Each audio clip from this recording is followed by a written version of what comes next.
बिस्मिल्लाहिर्रहमानिर्रहीम। अस्सलाम वालेकुम।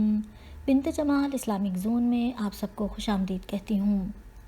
आइए कुछ नए ऐलानात जान लेते हैं जो कि सऊदी अरब से ताल्लुक़ रखते हैं और बहुत अहम है।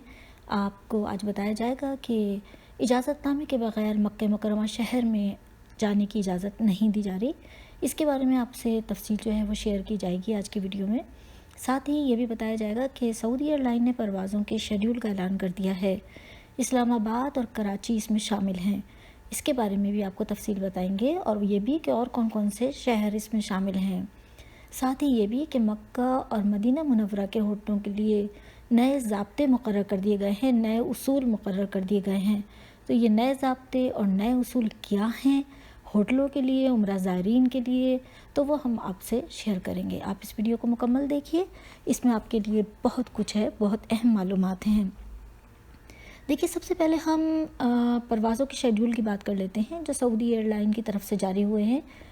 और इसके मुताबिक ये बताया गया है कि जिन लोगों को इजाज़त दी गई है परवाज़ों से जाने की, और ये 20 बैनुल-अक़वामी इंटरनेशनल एयरपोर्ट्स हैं जिसके लिए परवाज़ें चलाई जा रही हैं, और इनमें यूरोपीय ममालिक शामिल हैं, अमेरिका शामिल है, अफ्रीका और एशिया के ममालिक शामिल हैं। इसके अलावा आपको ये भी बता दें कि जो ये ममालिक हैं इनके एयरपोर्ट्स हैं जिनमें एम्स्टर्डम है, फ्रैंकफर्ट है, Istanbul, London, Madrid, Paris, Washington. और अफ्रीका के 6 एयरपोर्ट्स हैं अदीस, अबाबा, सिकंदरिया, काहिरा, खर्तूम, नैरोबी, ट्यूनिस। और एशिया के 5 एयरपोर्ट्स हैं इस्लामाबाद, जकार्ता, कराची, कोलालंपुर और मनीला।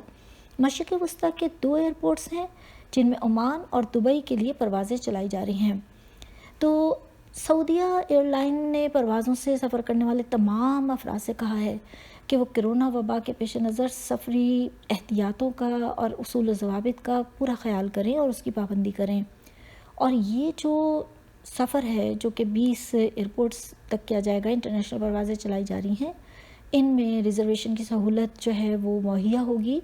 और ये तमाम परवाज़ें जद्दा के टर्मिनल 1 से उड़ेंगी और इसी टर्मिनल पर उतरेंगी। तो ये बहुत अहम मालूमात थी और इसमें कराची और इस्लामाबाद शामिल है। इंडिया इसमें शामिल नहीं है, उसका कोई शहर शामिल नहीं है, लेकिन जो ही इंडिया के हवाले से कोई ऐलान होगा तो वो आपके साथ शेयर कर दिया जाएगा। आइए अब हम इसके बारे में भी जान लेते हैं कि मक्का मुकर्रमा में जो मुकीमीन हैं, यहाँ के रिहायशी हैं सऊदी अरब के, उनको मक्का मुकर्रमा शहर में क्यों नहीं जाने दिया जा रहा। तो उसके लिए बताया गया है कि सऊदी अरब में मक्का मुकर्रमा रोड सिक्योरिटी फोर्स के कमांडर ब्रिगेडियर अब्दुल अजीज़ अल हम्माद ने कहा है कि कोई भी शख्स जिसके पास तमन्ना ऐप के ज़रिए उम्रे का इजाज़तनामा नहीं, उसे मक्का जाने नहीं दिया जा रहा। तो इजाज़तनामा ज़रूरी है मक्का मुकर्रमा में दाखिल होने के लिए, क्योंकि मक्का मुकर्रमा के अतराफ़ जो कायम चेक पोस्ट हैं उन पर उम्रा ज़ायरीन के इजाज़तनामे चेक किए जा रहे हैं। और इजाज़तनामे में क्या देखा जा रहा है वो भी आपको बता देते हैं। जब इजाज़तनामा चेक किया जा रहा है तो उसमें देखा जा रहा है कि इजाज़तनामा होल्डर वही है जिसका नाम इजाज़तनामे में दर्ज है, यानी तमन्ना ऐप के ज़रिए आपने जो इजाज़तनामा लिया है, आपने वहाँ जो नाम दर्ज किया है क्या वही नाम है। और ये भी देखा जा रहा है कि उसे मक्का मुकर्रमा जाने की जो इजाज़त आपने ली है और उसमें जो आपने तारीख़ दर्ज करवाई थी इजाज़तनामे में, तो आप उसी तारीख़ पर पहुँचे हैं या नहीं। और अगर आप उस तारीख़ से कबल पहुँच गए हैं मक्का मुकर्रमा, तो फिर आपको वहाँ से वापस कर दिया जाएगा, क्योंकि जिसके पास जो इजाज़तनामा है और उस पर जो तारीख़ है उसी पर आप वहाँ पहुँच सकते हैं। यानी कि तमन्ना ऐप के ज़रिए उम्रा इजाज़तनामा रखने वाला अगर क़ब्ल अज़ वक्त मक्का जाने की कोशिश कर रहा है तो उसे वापसी की हिदायत कर दी जाती है और उससे कहा जाता है कि वो मुकर्ररा तारीख़ पर ही उम्रा अदा करने के लिए मक्का मुकर्रमा का सफ़र करे। तो बग़ैर तमन्ना ऐप के इजाज़तनामे के किसी को भी अंदर मक्का मुकर्रमा में दाखिल होने की इजाज़त जो है वो नहीं दी जा रही है। और ये आपको पता है कि 4 अक्टूबर से शुरू होने वाला पहला मरहला था और यौमिया जो है 6000 ज़ायरीन जो है वो उम्रा अदा करने की उनको इजाज़त दी गई थी, और सिर्फ सऊदी शहरियों और मुमलिकत में मुकीम गैर मुल्कियों तक के लिए ये महदूद थी। फिर 18 अक्टूबर से 2,50,000 मुकामी ज़ायरीन को उम्रे की इजाज़त दी जाएगी, और फिर 1 नवंबर से गैर मुल्की ज़ायरीन भी उम्रे के लिए आएंगे। तो ये आपको याद दहानी के लिए बता दिया। आइए अब हम تیسری خبر کی طرف بھی چلتے ہیں، تیسرے اعلان کی طرف بھی چلتے ہیں اور وہ بھی جان لیتے ہیں کہ کیا ہے، بہت اہم اعلان ہے۔ مکے اور مدینہ منورہ کے ہوٹلوں کے جو نئے ضابطے مقرر کیے گئے ہیں ان کے بارے میں بتایا گیا ہے۔ اس کے بارے میں یہ بتایا ہے کہ وزارت حج اور عمرہ نے کہ مکہ مکرمہ اور مدینہ منورہ کے جو رہائشی ہوٹل ہیں ان کو یہ ہدایت دی گئی ہے کہ ایک کمرے کے اندر 2 سے زیادہ عمرہ زائرین کو نہ ٹھہرایا جائے، اور اس کے علاوہ یہ بھی کہ اگر گروپ میں جو زائرین آ رہے ہیں تو وہ ایک ہی منزل پر واقع کمروں میں ان کو ٹھہرایا جائے۔ اس کے علاوہ جو دوسری بات بتائی گئی ہے وہ یہ کہ ان کی جو آئسولیشن جو کمرہ ہوگا اس کے اندر وزارت صحت سے رابطہ کرنے کے لیے ٹیلی فون کی سہولت ہر ہوٹل میں لازمی ہونی چاہیے۔ تمام ہوٹل جو ہیں اپنی گنجائش سے آدھی تعداد کو رہائش فراہم کر سکتے ہیں، یہ بھی ہوٹلوں کو ہدایت کر دی گئی ہے۔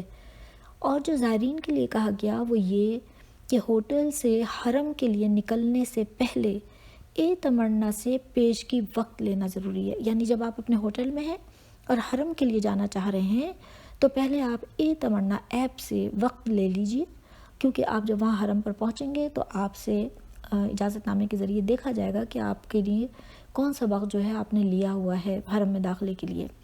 تو اگر کسی زائرین پر کورونا کے آثار پائے جائیں تو انہیں مخصوص کمروں تک محدود کیا جائے گا ہوٹل کے، اور انہیں آئسولیشن کی مدت پوری کرنے تک وہیں رہنے کا پابند کیا جائے گا۔ یعنی اگر کسی کے پاس کورونا کے آثار مل گئے تو ان کو ہوٹل کے کمروں میں ہی محدود کر دیا جائے گا اور انہیں وہیں پر آئسولیٹ کر دیا جائے گا، اور اس وقت تک وہ وہیں رہیں گے جب تک کہ وہ بالکل صحت یاب نہیں ہو جاتے، اور آئسولیشن کی مدت انہیں وہیں پوری کرنی ہوگی۔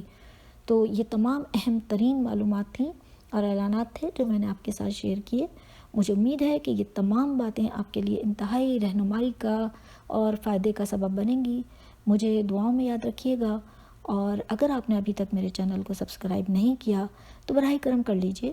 یہاں سے آپ کو اسلامی، دینی اور معلوماتی اور اچھی ویڈیوز انشاءاللہ تعالی ملتی رہیں گی۔ مجھے اجازت دیجیے گا، دعاؤں میں یاد رکھیے گا۔ اللہ حافظ، اللہ نگہبان، فی امان اللہ۔